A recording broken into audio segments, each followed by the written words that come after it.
धाराशिवमध्ये बिहारमधील विजयाचा आमदार राणा जगजितसिंग पाटलांच्या उपस्थितीत जल्लोष, फटाक्यांची आतषबाजी करत एकमेकांना पेढे भरवत भाजप कार्यकर्त्यांचा आनंदोत्सव।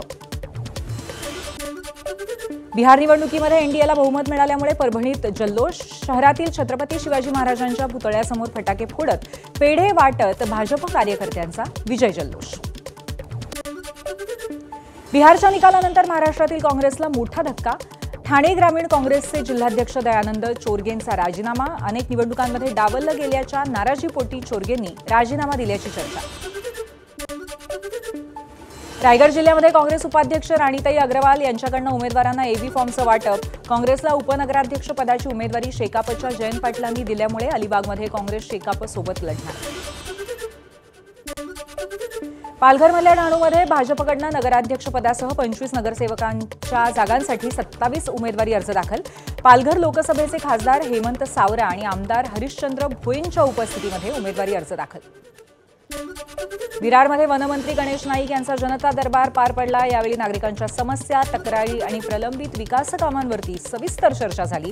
तर दरबारापूर्वी आचोळे गावामध्ये 15 एकर आरक्षित भूखंडावरती हॉस्पिटल आणि कॉलेज उभारण्याची नाईक यांची घोषणा। मनोज जरांगेंच्या घातपाताचा कट रचलेल्या आरोपींना 14 दिवसांची न्यायालयीन कोठडी, अमोल खुणे, दादा गरुड आणि कांचन साळवी यांची पोलीस कोठडीतनं न्यायालयीन कोठडीत रवानगी।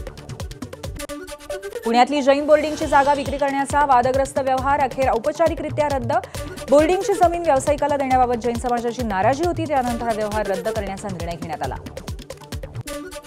पुण्यातील मांत्रिक वेदिका पंढरपूरकर आणि तिचे गुरु दीपक खडकेचा जामीन अर्ज पुणे सत्र न्यायालयाने फेटाळला, अभियंत्याची फसवणूक करत 14 कोटी लुबाडल्याचा दोघांवरती आरोप आहे।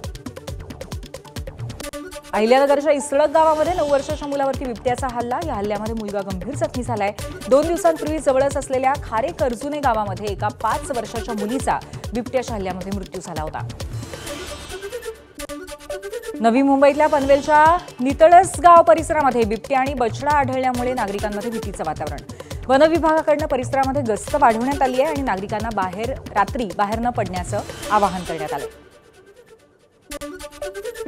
कोलकात्याच्या ईडन गार्डन्सवरती सुरू असलेल्या पहिल्या कसोटी सामन्यामध्ये दक्षिण आफ्रिकेचा संघ केवळ 159 धावांवरती ऑल आउट, बुमराची 5 विकेट्स घेत कमालीची कामगिरी, तर पहिल्या दिवसाअखेर भारतीय संघाच्या 1 गडी गमावत 37 धावा।